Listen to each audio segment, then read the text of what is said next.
Päiviharjoittelun lähtökohdathan oli se, että lantioseudun kipu ja jalkojen särky esti rakkaan juoksuharrastuksen täysin ja lähdettiin ratkomaan lihasepätasapainoa kehossa. Eli kun Päivi juoksi, niin kaikki voimantuotto tuli kehon etupuolelta ja nyt me lähdettiin herättelemään sitä kehon takapuoliskoa, eli takareidet, pakarat ja selkä ja taka-olkapäät.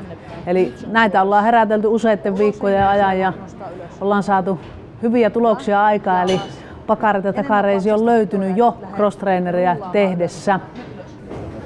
Nyt tosi hyvä taas huomata sulta, mitä tapahtuu siellä juoksussa.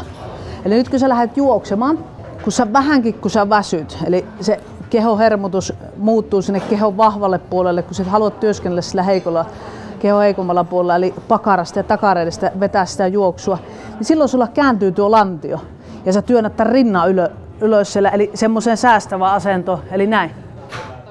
Liikkeet alkaa painua paikalleen. Kärsivällisyys, maltti on valttia niin sanotusti, eli kaikista tärkeintä on se, että me maltetaan.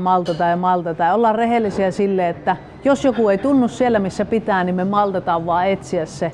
Ja tämä on tuottanut hyvän tuloksen siinä, että esimerkiksi leveät kyykyt ja vipunostot, kaikki nämä liikkeet pystytään tekemään oikealla suoritustekniikalla, eli pystytään työskentelemään sieltä kehon heikolta puolelta. Ja ylös. Kun liikkeet alkaa painua paikalleen, niin me päästään lisäämään liikkeessä ja harjoittelussa tempotasoa, eli me pystytään siirtymään liikkeestä toiseen ja saadaan tempotasoa pidettyä ylhäällä, jolloin sykkeetkin pysyy enemmän ylhäällä ja saadaan energian kulutusta huomattavasti suuremmaksi. Ja siinä se kunto ja kestävyys kehittyy, plus voimaharjoittelussa eli lihaskuntoharjoittelussa niin saadaan lihakset myöskin aktiivisesti toimintaan. On kepi ylös. Hyvä, no mene vaan. No lähtötilanteesta, kun lähdetään, tietenkin alku oli hirveän vahva olettamus omista kyvyistä ja taidoista ja sitten kun tulikin esille just nämä niin kuin kehon heikot kohdat, mitä on lähdetty vahvistamaan ja valmistamaan sitten tähän juoksuun varten, niin kyllä se ehkä semmoinen keskittyminen omaan tekemiseen on ollut itselle vaikeaa ja se on semmoinen, mikä on mun mielestä mennyt yllättävänkin hyvin.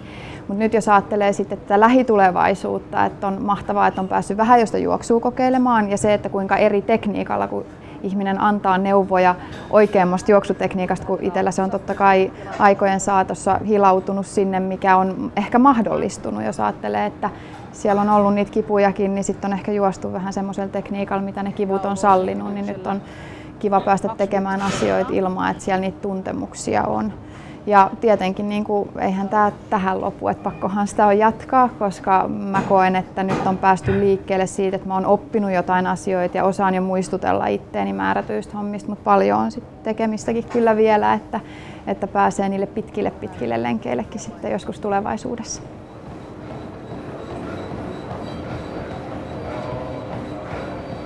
Nyt on hyvä. Ei muuta kuin annat mennä just noin rennosti. Pikkusen kyynärvarta lähemmäksi vartaloa, niin se on siinä. Nyt tämä juoksu on lähtenyt menemään niin hyvin, eli nyt me saadaan se kehon heikko puolikin mukaan. Eli nythän siellä on ollut pelkästään puolet resursseista käytössä, eli nyt me saadaan koko keho mukaan ja siellä näkyy jo nätin näköistä juoksutekniikkaa, joka ajan kanssa taas vahvistuu ja pystytään juoksemaan sillä oikealla tekniikalla huomattavasti pidempi jakso. Joo, mutta nyt se landaa ihan tasaisesti sillä. Rauhallisesti työntää seinään myöten, pikkuhiljaa päästä ylemmäs. Aina kehon hallinta on parantunut tosi hyvin ja mä oon tyytyväinen siihen, että ollaan pystytty koko ajan haastaa häntä enemmän. Eli se on varmasti tuonut myös paljon virikkeitä harjoitteluun, että ollaan pystytty ottaa uusia liikkeitä kanssa mukaan ja haastavampia sellaisia. Ja sitten myöskin yksi tärkeä osa meidän harjoittelussa on ollut se, että ollaan saatu sykettä nostatettua ja tehty tämmöisiä kestävyyskunto-osioita, niin ollaan pystytty tuomaan siihen uusia koneita mukaan, mitä ollaan käytetty. Eli ollaan päästy jo cross-trainer-laitettakin käyttämään ja se oli ensimmäisessä treenissä ihan semmoinen no hänelle, että polvi ei tykännyt siitä lainkaan. Nyt on painopiste muuttunut niin paljon, että me pystytään tekemään jopa semmoista. Kyllä. Hyvä. Mittaustuloksista sen verran, että vyötärön ympäryksestä on lähtenyt 10 senttiä pois.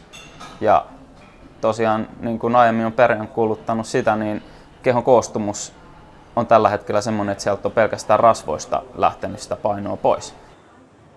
Kilot, mitä on lähtenyt, niitä on lähtenyt semmoinen 8 kiloa, niin on lähtenyt rasvaa. Itse asiassa rasva on lähtenyt jopa enemmän kuin on kiloja. Ja nestetasapaino on mennyt paremmaksi, lihasmassa on kasvanut, eli kyllä tässä on reippaasti pienempi ihminen kuin aloittaessa. Vyötäröltäkin on lähtenyt vissiin joku 10 senttiä tämän Flustran aikana. Onhan tämä niinku aika hieno juttu. Ajattelin, että joku päivä tässä kun rohkenen, niin minä testaan kuinka pitkälle saan spakaadia. Mä huomasin tässä syksillä, että herran jestas, kun mulla jalat nousee vaikka kuinka korkealle. Notkeutta on tullut lisää. Ja muutenkin jotenkin lihaskunto on parantunut. Mä huomaan, että mä saatan juossa pussin perässä ja ihan niin kuin täysillä vedän menemään. Ja en mä paljon edes välttämättä hengästykään. Kunto kasvanut ja fiilis on parempi. Ja ylös.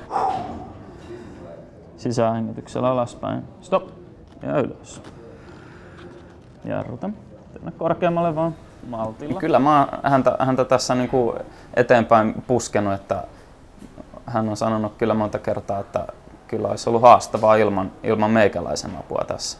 Että varmasti on oppinut paljon kehonhallinnasta ja sitä, että ennen kaikkea uskaltaa mennä vähän niin kuin mukavuusalueen ulkopuolelle, ettei aina sitten harjoittelu ole sellaista niin kuin paikallaan junnaavaa, että se tosiaan vie eteenpäin ja kuluttaa enemmän ja enemmän ja tosiaan saa tuloksia aikaiseksi myös sitä. Hyvät aina.